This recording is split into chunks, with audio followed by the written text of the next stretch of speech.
first known rules of golf were drawn up in 1744 by the Gentlemen Golfers of Edinburgh in Leith, Scotland. Since then the game has changed dramatically. Golf courses, equipment, and not least the rules. So where do I go when I want to learn about the rules of the game today? Well, I go to the Golf Rules Questions podcast with Blakey and Roscoe, of course. So sit back, relax, and enjoy this episode of the Golf Rules Questions podcast.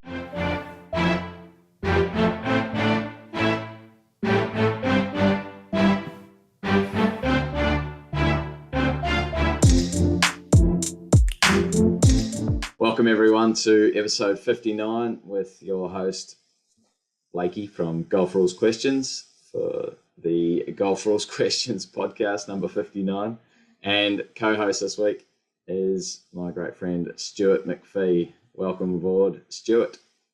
Thanks, Blakey, and welcome home to you after your journey over the other side of the world for 2 weeks and some exciting golf experiences. Welcome back. Well, thank you very much. Yes, back on board. Arrived home on Tuesday morning, Australian time at 5 o'clock, and then it was a case, and this is, a usual funfair. It was a case of just adjusting back to the time zone. I never saw Monday. It just disappeared in the stratosphere. Never saw it. So I got on a plane on Sunday night and arrived home on Tuesday morning. So it's good to be back, but yeah, I can't wait for the next one, the next tournament coming up. So hopefully I'll find out soon when that is. Fantastic. Very good. So let's rip into the GRQ OTW for 58. Can you give me what that was? I can't remember it.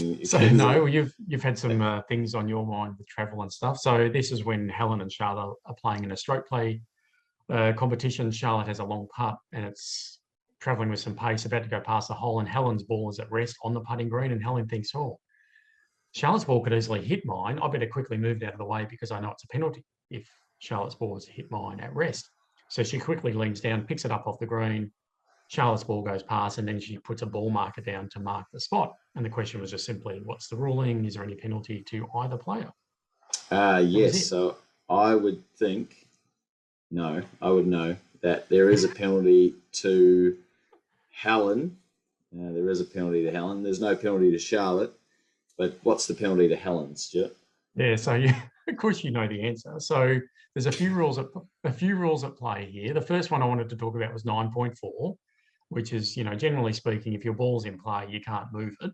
And Helen's ball on the green is in play, and you can't just go around and pick up your ball all the time. But of course, there are some exceptions when a rule allows you to do that, and we have to go to Rule 13.1b, which is about the putting green. And if your ball's at rest on the green, you can lift and clean it and the like. But then we go to 14.1, which says, if you're going to lift a ball from the course under a rule and you must replace the ball on the spot, you must mark the spot of the ball before you lift it.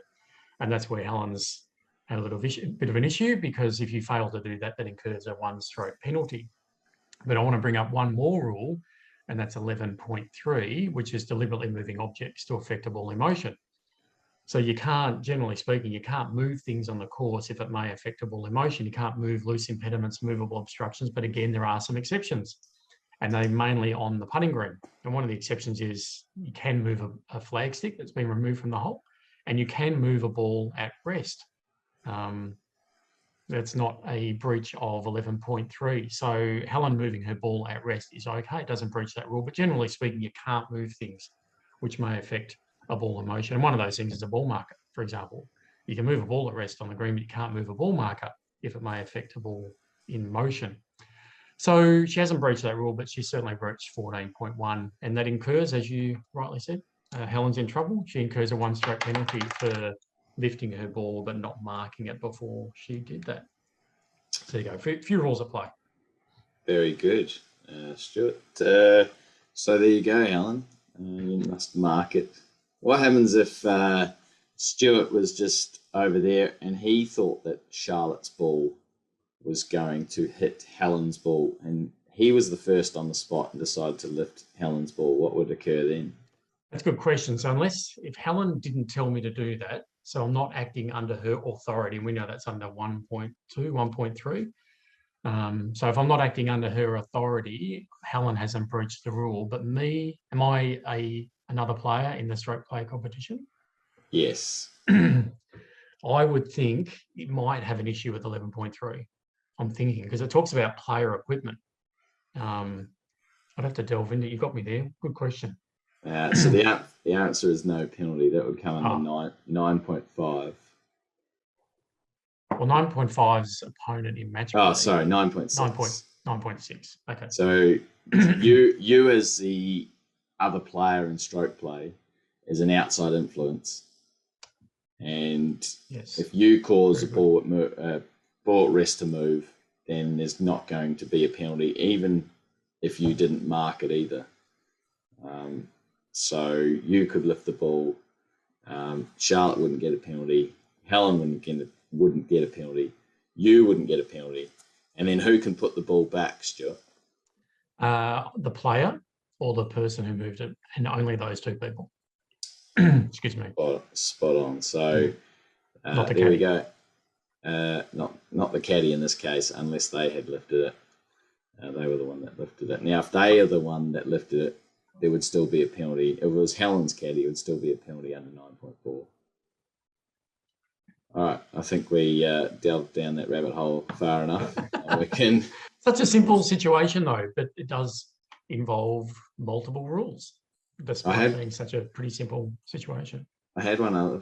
I was going to ask you another following question, but now I've forgotten it. So hopefully it pops back into my head. I don't put on the spot again. No, it's all good. So, right, what are we up to? Where are we going? Well, I think we can't go past your experience, and the golf world is buzzing with talk about live golf, and you were there. And I know you have done other, I wouldn't call them media appearances, but you have done other talks, other podcasts, other interviews about this particular event. So it's obviously the topic of the moment in golf, and I'd love to hear your experience, and even just specifically about GolfRules, or just generally speaking, how it was for you.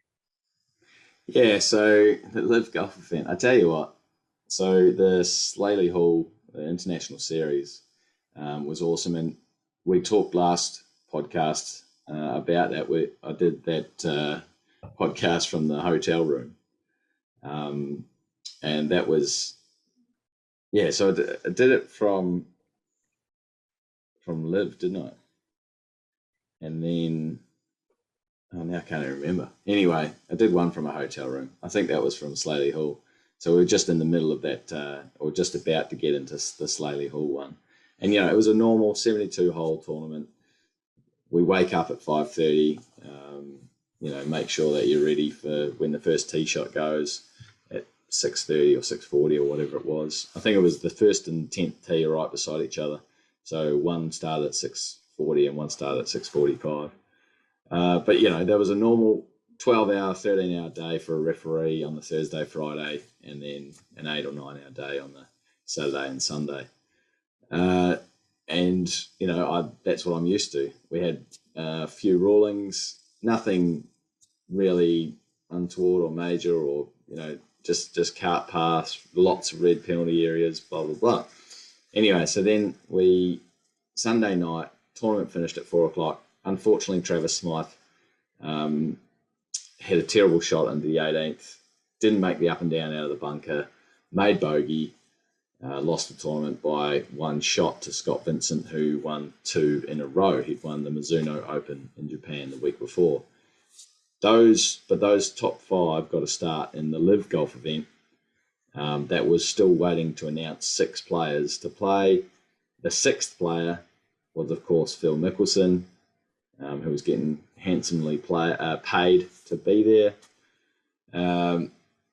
So I have a shower, pack up all my gear. Bus was leaving at 6:30 p.m. from Slaley Hall, which is near Newcastle, quite high up in England.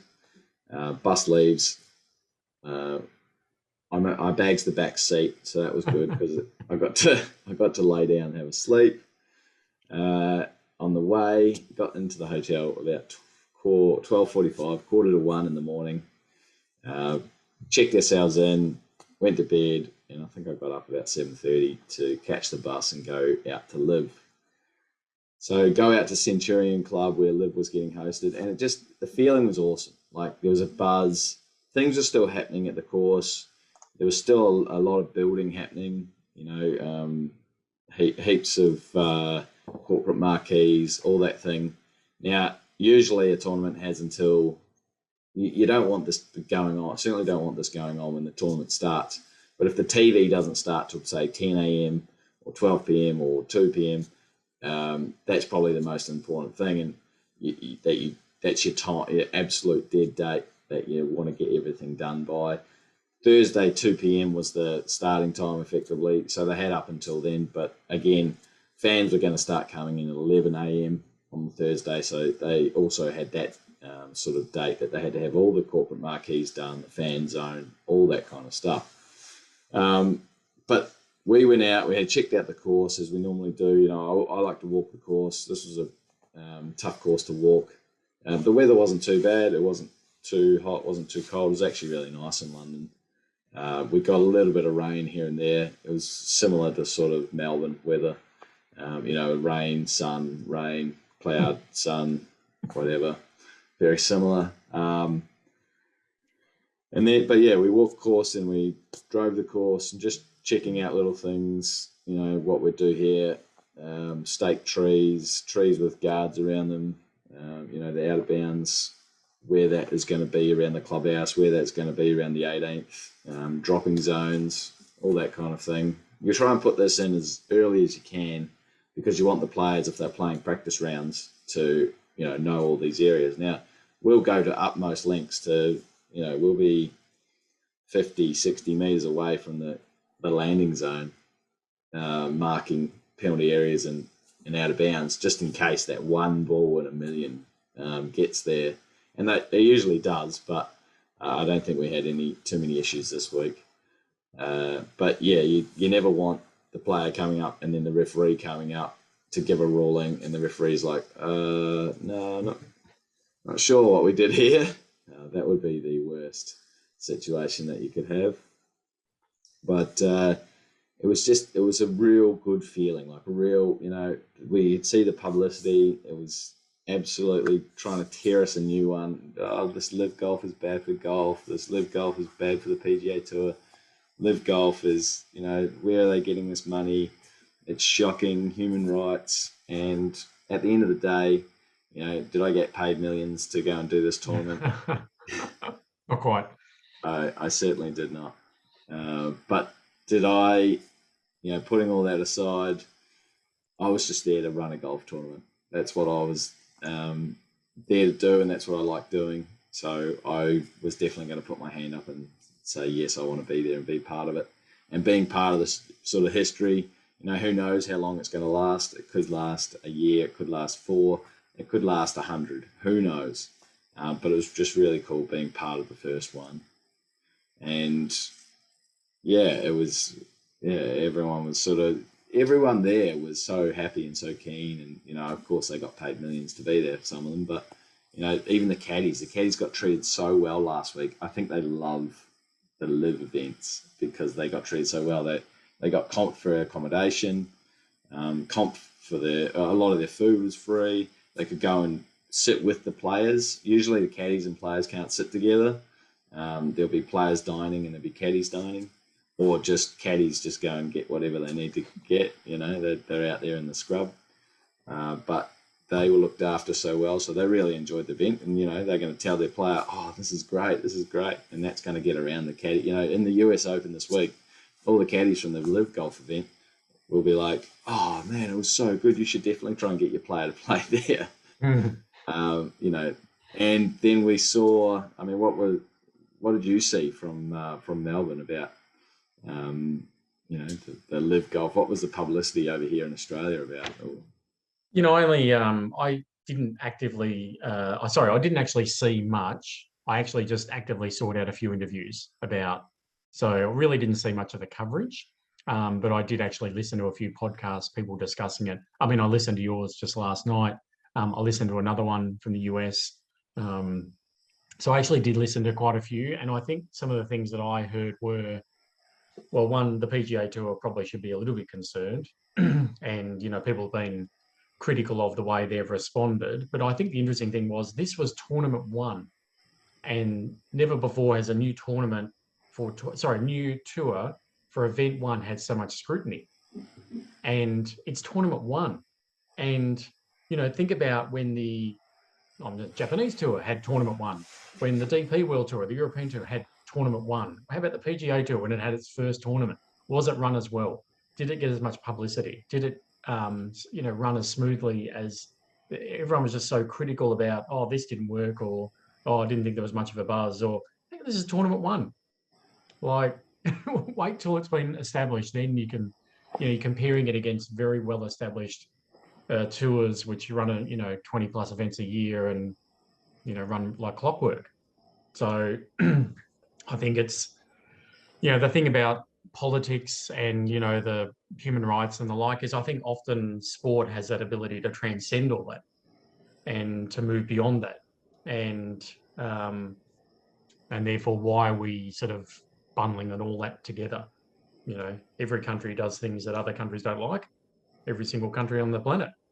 I'm not passing judgment or saying what they do is fine and everything else, but every country's guilty of something. So you can hang your hat on something. I don't want to go and play in XYZ country because they do this to animals.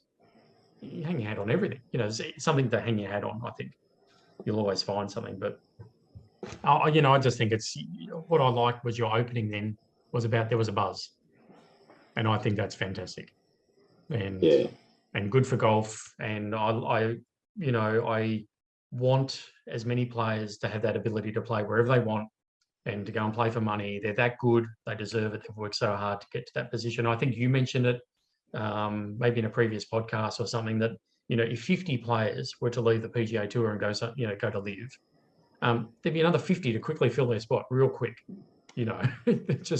There's that much talent around. There's so many people right on the edge, right on the bubble, trying to get into that tour. They'd walk straight in, and they'd be competitive pretty soon.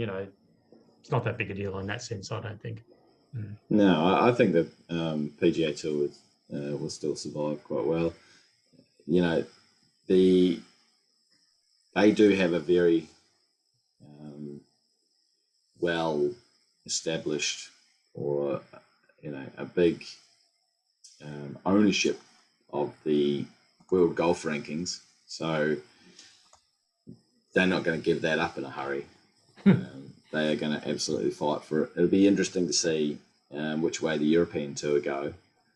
I see that some of the live golf players that have been banned from playing on the PGA Tour or suspended, Sergio Garcia and Louis Oosthuizen, they are playing in Europe next week on the BMW International Open.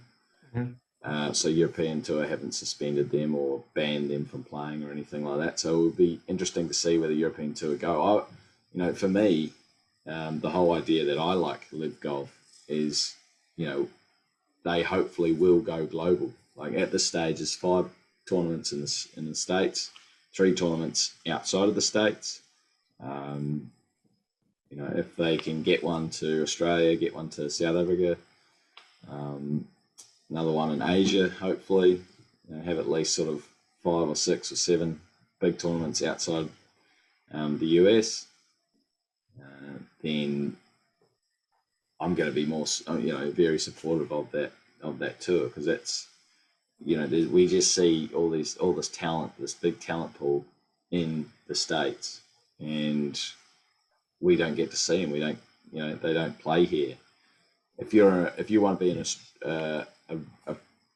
if you want to be a successful Australian golfer, you basically have to live in America, and then they've always got tournaments against our tournaments, so it just dilutes and ruins our tournaments in Australia. So the US are crying foul, but it's so US centric, that PGA Tour, that I don't feel it does too much for global golf, whereas this Live Golf or the European Tour, the Asian Tour, they're possibly taking it more around the world and making it more global, will be better for the game of golf. But that's just my opinion. And if we get back to the rules, so we had a couple of funny situations at Live Golf. I think I saw, and this is what publicity does, I think I saw someone write about this and just say, oh, it's a startup tour and they're still trying to get their rules team right and stuff like that. Which is probably true. No, anyway, it's not. We had one, it was an interesting situation where par 3, the player, I wasn't there, so this is 95% correct, not 100. But the player hits a shot, and one of the caddies, and then that caddy for that player that just hit a shot was beside the bag, and one of the other caddies sort of walked over to the bag and just wanted to have a look and see which club was used, which is totally fine as long as it's not something. Unless it's a physical act to get some information. So that's totally fine. He walks over there, but at the same time as where he saw that the player hit a 7-iron, the other caddy who was there beside the bag, the caddy who for that player, goes like this. And so that's giving information. If you go like that, you're giving information. Now, chief referee ruled, and I was happy with this ruling. Chief referee ruled that the caddy had actually seen, it was simultaneous, this information and the caddy actually seeing that there was a 7-iron. So the caddy didn't gain any information from the other caddy going like that. They already knew that it was a 7-iron. They didn't have to see this to know that it was a 7-iron. So they gave that caddy a ruling and just said, that this is not, you can't do that. You can't be giving information out. And so, but you can go and read about it. There's an article that someone wrote and saying, oh, this is, it wouldn't basically saying, oh, I wouldn't have it on the PGA Tour or whatever bad publicity that they wanted to throw at Liv in terms of the rules. But, you and I talking about the Sergio one, but we'll get more into it. The fact that, that referee stuffed up, and referees stuff up. I stuff up all the time. Not all the time. I hope not. But, referees make mistakes and, no one was throwing mud at the PGA Tour. They came out and said, look, this was wrong. It is what it is. We can't change it now. No one was going, oh, that referee needs to get sacked. And they're they're a tour that they have long traditions of rules controversy. And no one, it happens. It happens in footy, it happens in soccer, it happens cricket. Referees, officials make mistakes. So the interesting thing about that with the caddy is that if the other caddy hadn't come over and made an effort to look into the bag, then that would certainly be a breach of 10.2. You are giving information that's likely to influence blah blah blah. But that's right. But the context is actually seconds away, or in fact has just identified the very information that was presented, and so it's an interesting twist on that I think makes a lot of sense. That he actually just found that information anyway. Yeah. It's like if you work out your line of play, okay, it's going to be over that bunker, and then someone says, it should be over that bunker. Like if you look in your book and you know the line, and then someone says, oh, it should be over that bunker, would that be the same situation? I think I've just opened a rabbit hole. Close that hole. But I think the interesting thing for that caddy is he won't do that again. No, that's right. He's probably dodged the bullet, really.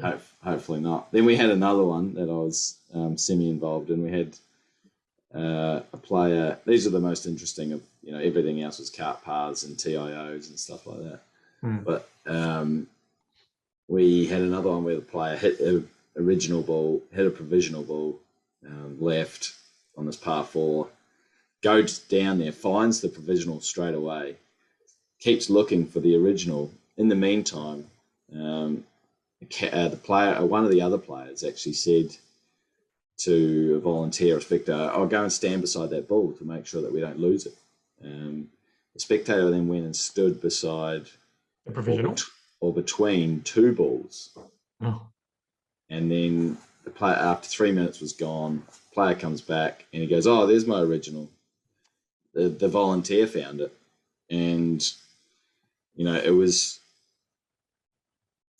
had the player found and identified that ball within the 3 minutes. Now, we both know that if you find a ball within 3 minutes, but then takes you 30 seconds, a minute, 2 minutes to get to it and identify it, if you promptly do it, then it's still considered found because it was within the 3 minutes. But we were talking to the player and he was not happy. But, basically is between 0 and 3 minutes, did you know where a ball was that you needed to identify?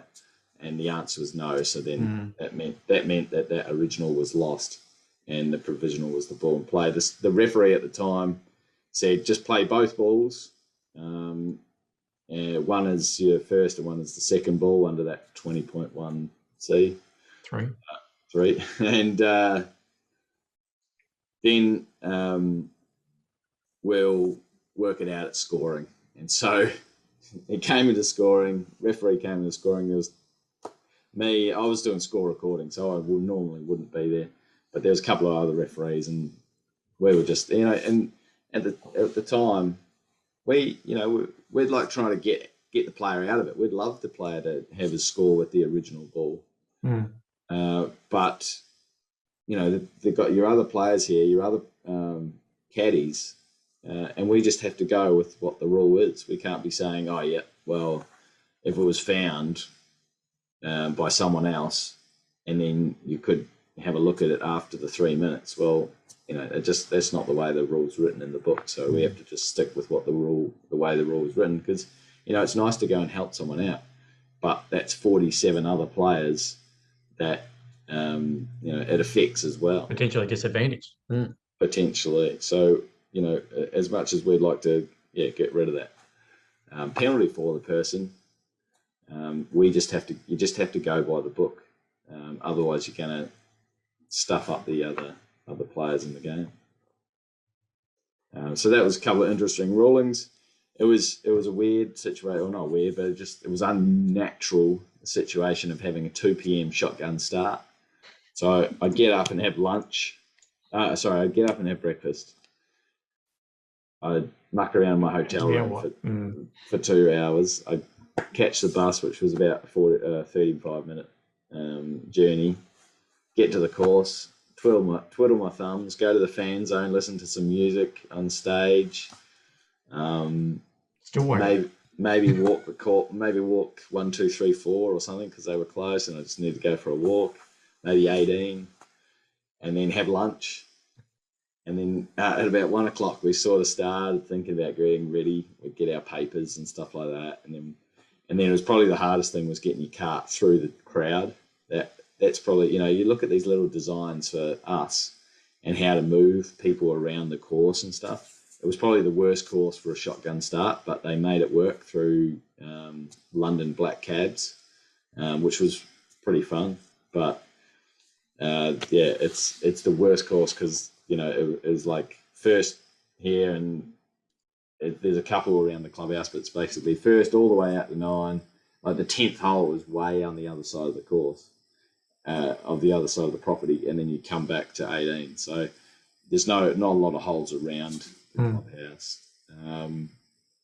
But yeah, so 2 p.m. shotgun start. The shotgun, we had to do the horn. That was cool. All 3 days we did a horn, and there was so much other stuff going on. Like they had planes flying over. The Air Force did a flyover because there was a 2:15. Sorry, it was 2:15 shotgun start. So the Air Force would do a flyover at about 2:10, 2:12, and they'd do 3 or 2 loops, and then they'd fly off. There was a band. A band would play on the first tee, and it was kind of weird because the players, usually the players would get announced to be like next to the tee, Stuart McPhee, from Ireland, Stuart McPhee. None of that. It was only happened on the first tee. Whereas everywhere else, it was just shotgun start, and you just went off in order. So Graham McDowell didn't hear his name; he just went. Lee Westwood just teed up and went. That was interesting. Like, and they were thinking about going forward. Do we have a starter on every hole, just to announce three players? I don't think they need to, but and it sounds like if it was on the 10th tee, there only would have been 4 spectators anyway because it was so far away. Well, I mean, that's the thing. People turned up at 11 for a 2:15 shotgun. They had their food, they had drink, and then they started filtering out to the course and got to the spot that they wanted to get to. And then they knew that they stayed there, all the players would come around, and then everyone leaves. And so that's another thing. Like, it's like herding on a normal tournament where everyone tees off 1 and 10. At the end of the day, it's like herding sheep back towards the clubhouse. Whereas with a shotgun start, it's like herding cats. Everyone just is finishing at their hole, and then they get in their car and they go. And as I said, I got into score recording. So we had 4 score recorders because shotgun start, like 1 and 10. That's right, 1 and 10. You've got a group coming in every 10 minutes, 2 groups coming in every 10 minutes. Where a shotgun start, it was like, phew. Yes, of course. And so people are coming in here, and you're just like this, and it was fun. It was fun. I love the shotgun start. I think because I like that sort of calamity, and we handled it very well. And it was easy. As you said, as a startup, it was the first tournament for this tour. Not there were a lot of things that went right. There were a fair few things that went wrong, and they worked them out, and they were building this thing. They only announced that they were going to play at Centurion 8 weeks ago, 9 weeks ago now. So, to put all this together was incredible. Most of the crew from Live Golf, had come from, there were a few from the PGA Tour, but a lot have come from other sports like NFL, Formula One, baseball.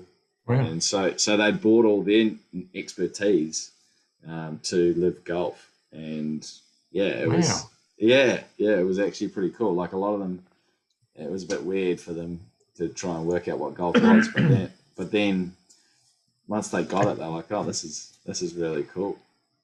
So you meet a lot of the team, a lot of them from the States, a lot of them from the UK. That the staging company was P54, the tour was Live Golf, and then Asian tour were involved as part of the competition management. So we were looking after the actual game itself out in the course. I'm sure some media reports would have had that some of the referees were from other sports as well. Is that? I didn't see that, but it very well could have. Oh, but by the sounds of it, how poorly the referees handled everything. They probably came from baseball or something. Anyway, have you ever heard before or seen before a referee direct a player to proceed with 2 balls in stroke play? Trying to think. I just find it unusual. Whether I have done it myself. I don't think I have. I think I've just gone and stuffed it up.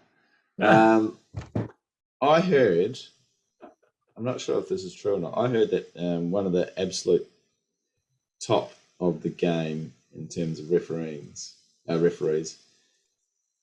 did it on the 18th hole for a player that had a 1-foot putt. And this was before the 13.1C, is it? Had changed, whether you cause your ball to move on the putting green. And it was before then, and the player didn't know whether it had moved or not. So the referee got him to play it from the new spot and also put another ball down in the original, where possibly the original spot, and they'll check the footage later. And and that was someone who worked for the R&A, and it's be in that mindset to, okay, what's the best way out of this? We'll just get them to play 2 balls and we'll sort it out with either video footage, or if there isn't video footage, then we just have to go off the evidence of the players. Especially 1 foot putt. Yeah, on the 18th green. So exactly, it's pretty safe. There's going to knock both in, and that's right. It won't matter. And they're straight to the scoring hut, so it shouldn't be too bad. But the live golf was it was pretty successful, and there was some bad scores there, and they were certainly highlighted. But it was a tough course. It was a seriously tough course. Past 70. It wasn't like the course at the Canadian Open. This thing was long. The greens were, not that flat, and they were running at sort of 12, which I thought was a little bit too fast. And so there were some big scores there. The rough and that was quite high. I had a ruling that I didn't really like. It was a messy ruling. There were some little trees that had tree guards around it, and we were only giving relief from the tree guard, interference by the tree guard, which is an immovable obstruction, not the full tree. So then you had to work out if they actually did have a reasonable shot for a tree guard, if reasonable shot and that interfered with the tree guard, and then it dropped into another spot that had another tree guard. And then it was I hated it. It was on TV, but it wasn't, thankfully. And I'll tell you why it wasn't. It's because, and this is pretty funny, you can go back and look at all the footage on YouTube, which is really cool. But at the same time I was given this ruling, the leaders were behind this group. So I was with the penultimate leading group, even though there's not a penultimate group because they all start at the same time. But the group that teed off on the first, and the group behind who were leading, one of the players hit it left and called 4 at the same time that I'm giving this ruling. And they got that on camera and actually hit a guy in the arse. And it was amazing. You got to watch it. He jumped over. It's like he'd been shot, and he laid down. I don't know if he was laughing or not, but it looked like he'd absolutely he would have been good in EastEnders or Neighbours or Bold and the Beautiful or something like that. So that was pretty funny. So thankfully that messy ruling didn't get on TV. But I had another couple that gave a player relief from a TIO. We dropped on a cart path, after all the rigmarole, placed it on the cart path, then took relief from the cart path back this way. That actually they then still had interference from the TIO, but because it was a lower part of the TIO, they were happy just to hit over it, knowing that they'd basically got out of jail from such a bad shot. So, those were mainly the rulings that I had. But I didn't have too many, and we didn't have to do too much with pace of play.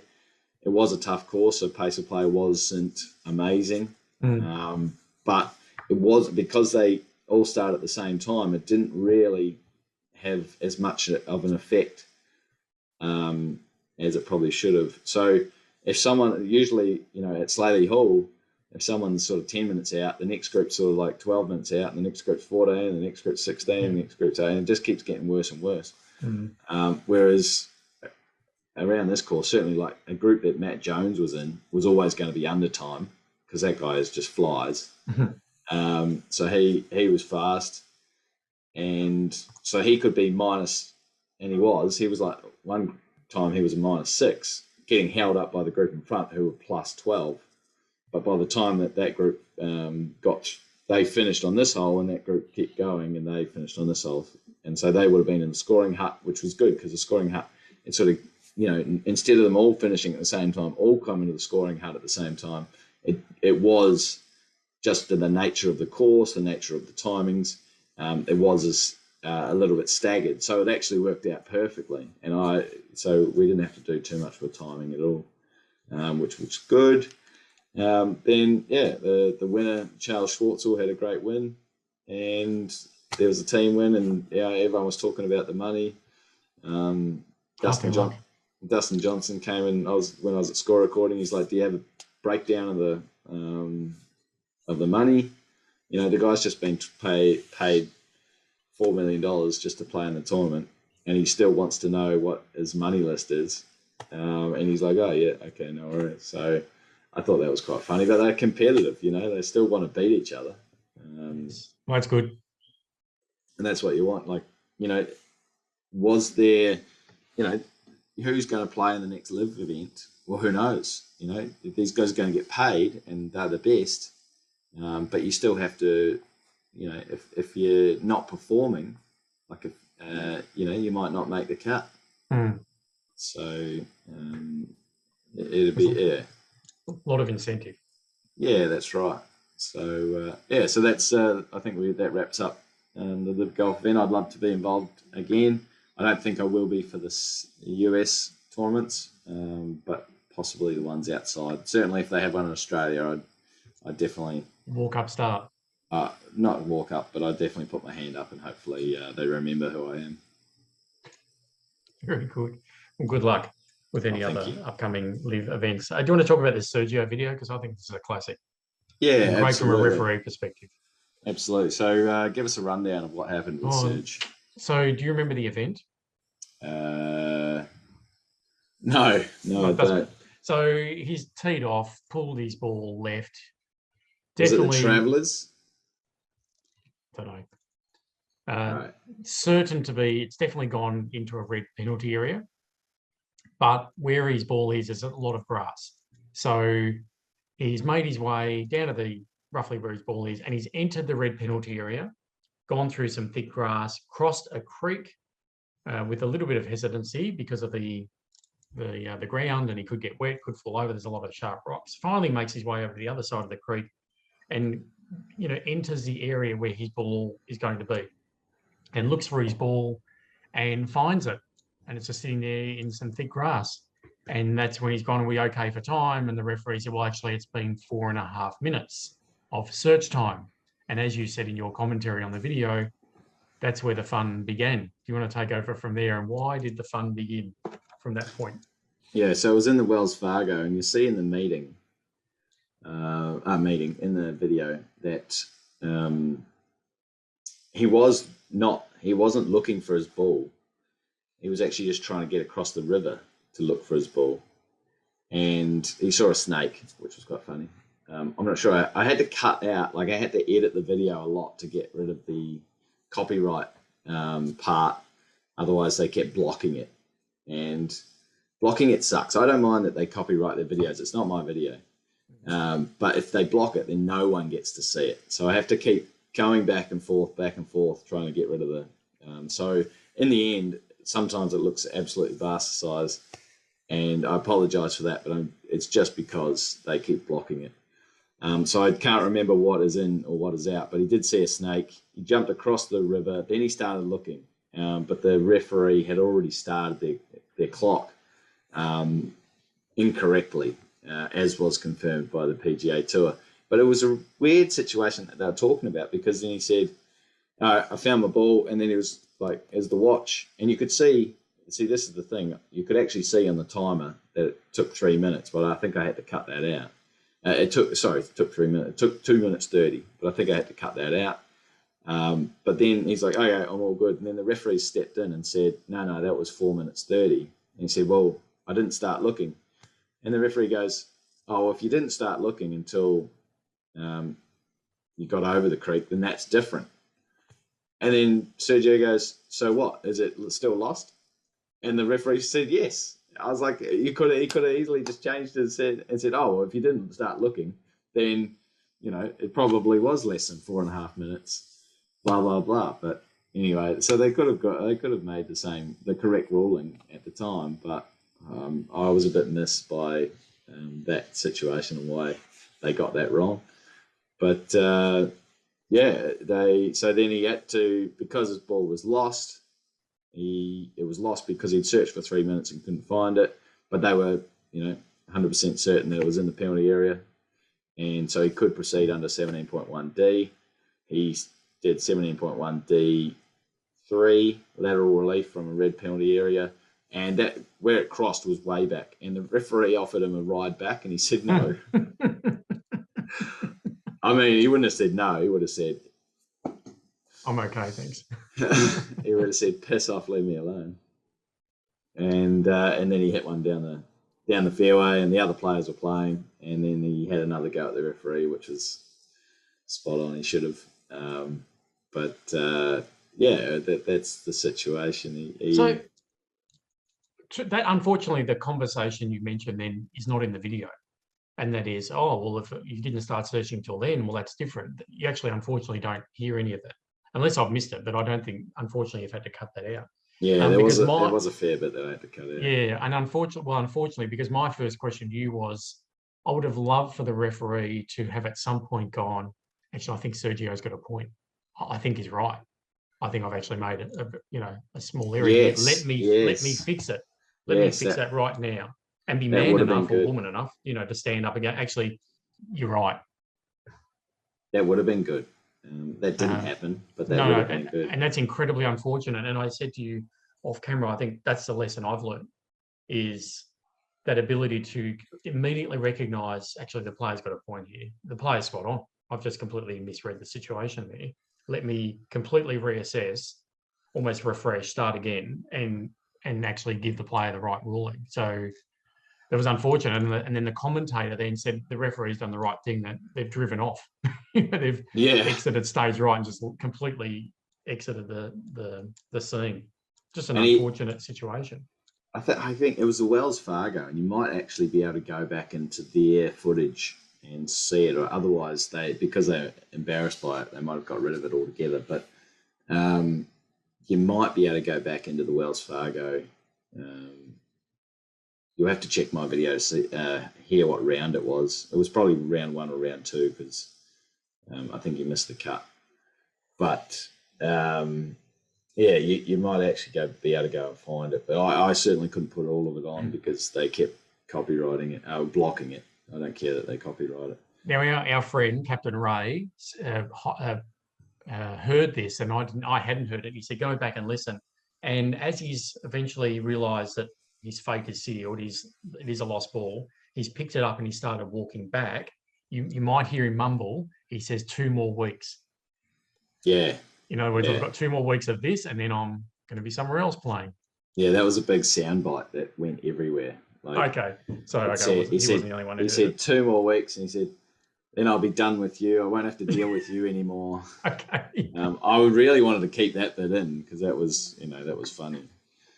And then everyone was like, "Oh, don't you realise there'll be referees on the Live Tour?" And a couple of the referees on the Live Tour were stalwarts of the PGA Tour, had been on the PGA Tour as referees for at least 25 years. Like, there was 50 years of referee experience from the PGA Tour working on the Live Golf Tour. So, but Sergio knew the referee, and of course, because they'd worked beside each other. Sergio with his golf clubs and the referee with his whistle. Or stopwatch. Yeah. So that was interesting enough. But we didn't have any issues with Sergio last week. He was great, actually. He was fantastic. So hopefully that continues. Very good. Hey, look, if we're finished with the Sergio video, and of course, for those who haven't seen it, you need to go onto the GRQ YouTube channel and watch it. I think it's very, very interesting. And from a referee's perspective, I think it was really very interesting about how the referee handled that. I have a local rule for you. We've spoken previously about local rules at clubs, and some may just not fly with the RNA. And well, I had one. I was playing at another course a week or 2 ago, and winter in Melbourne, often or always clubs have colloquially known as a mud rule. An ability in the general area to mark your ball, lift it, clean it, and replace it on the spot because of mud and the like. And I'm sure there's a model local rule for it. You would know the number. Oh, no, you don't. All right, so there's a model local rule. Yeah, I do. No, I was just thinking of the pun, the muddle local rule. Okay. So the muddle local rule is E1 is dropping zones, E2 is Leaning ball in E3 is preferred lies. And preferred lies. So you're talking more about preferred lies. Except you must replace it on the spot. Now, I'll just make sure I didn't get that the wrong way around. So you're talking more about preferred lies. Well, in this case, it's a mud rule. So you had to replace it on the spot. There was no. So if you replace it on, so that's cleaning ball. Yeah. So that's E2. Yeah, I was right. Yes. Okay. So E2 is replacing it on the same spot that you lifted it from. So you must mark your ball. As we know, 14.1. Yep. Yeah, but whereas E3 preferred lie and then gives you a card length or a hand span or a club length. You don't have to, but you don't have to mark your ball, but we would recommend that you do. But the idea is that we don't penalise you if you forget or if you don't. But we would recommend that you do mark your ball. So we actually, sorry, Stuart, keep cutting you out. We actually had preferred lies at Slaley Hall just for the Friday. So we didn't have it Thursday, didn't have it Saturday, Sunday. We just had it for the Friday, which, as a player, you've got to be aware that it is in play or isn't in play. You're not going to get penalised. You're not going to get penalised if it's in play and you don't do it, but you will get penalised if it's not in play and you do it, which Marcel Sim on the European Tour found out about 3 years ago, I think. Well, at my old club, there was preferred lies at fairway length or less for like 2 years to the state of the fairway. So we had pennant players so used to marking, lifting, cleaning, moving. When to play at another course, you reckon one or two of them ran afoul of that rule? Absolutely. Their opponent, no doubt, probably overlooked it or probably agreed to the breach. Didn't tell anyone else, as we know what the consequences of that are. But the mud rule in this particular case, or the cleaning ball rule, so we're on the 6th hole or something, and I'm saying, I'm just, although I didn't think I announced it, I was just lifting it up, and the guy yells out and goes, now, there's the mud rule in play. I said, no, I was on the pro shop, I read it before. Oh, and remember, there needs to be mud on the ball to allow you to proceed under that rule. So I said, oh, you said exactly what you just said. I said, what? Oh, yeah, there needs to be, you actually need to see mud on the ball before you're allowed to. I said, no, you don't. I said, I read the local rule. I said, you are just when I caught up to him on the fairway. I said, you're overcomplicating that. You're reading too much into that rule. You know the intention of that rule, but you don't have to see mud. I don't know why you told me that. So I set him straight in the nicest possible way. But anyway, that's just from clubland. None of you must see mud before you're allowed to proceed under that. Does that mean that he allows you to mark and lift it to see if there's mud on the bottom, and if there's not, you put it back, or you actually 16.4? You have to be like, yeah. So I thought you'd find that. I knew you'd laugh at that. Oh, absolutely. You must see mud on the ball to allow you to take relief under that, or to not to take relief, but to actually proceed under that. That's as dumb as I've heard. I knew you'd like that. It's a real story. My hoodie. You like my hoodie? Very nice and appropriate in this weather. Oh yeah, it's a bit cold. That is good. Can you get another one of those for next week? Oh, I want another one of those. Well, as I said, that's real. That really happened to me 2 weeks ago. So it was preferred lies. It wasn't. No, it wasn't preferred lies. It was the cleaning ball. It was E2. You had to replace it on the spot. Yeah. Okay.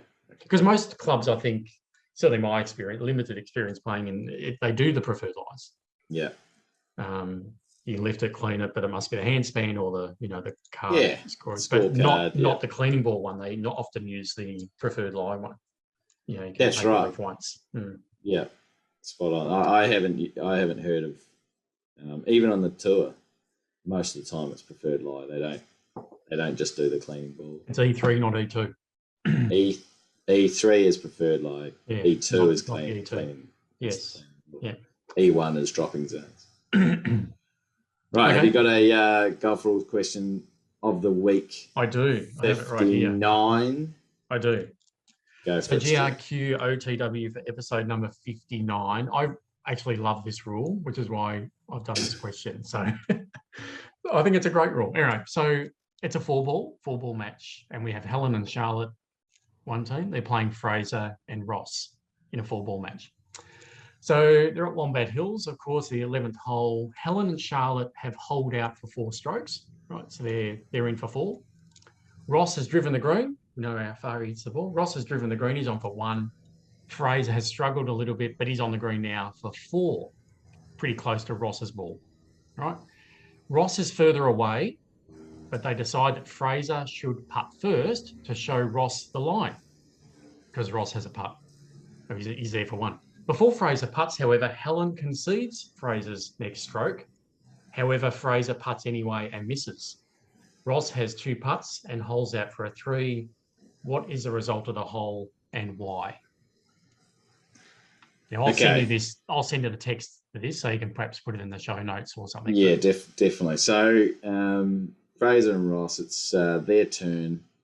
The person who's closer to the hole, Fraser, they decide that he wants to go first, but Helen concedes Fraser's shot.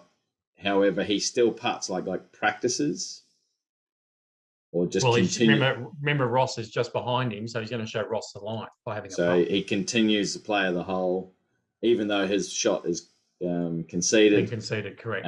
Ross is on the same line, further away, and then Ross he has putts. 2 putts. He 2 putts and holes out for a 3. And then Ross makes a 2 putt. And Helen and Charlotte are in for 4. And this was on the 11th hole. Wombat Hills. What was the state of the match? All square. Okay, all square. Okay. Get your answers in there, YouTube. I just love this rule. I love it.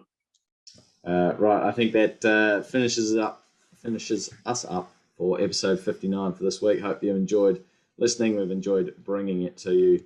Thank you very much, Stuart. My pleasure. Thanks, Blakey.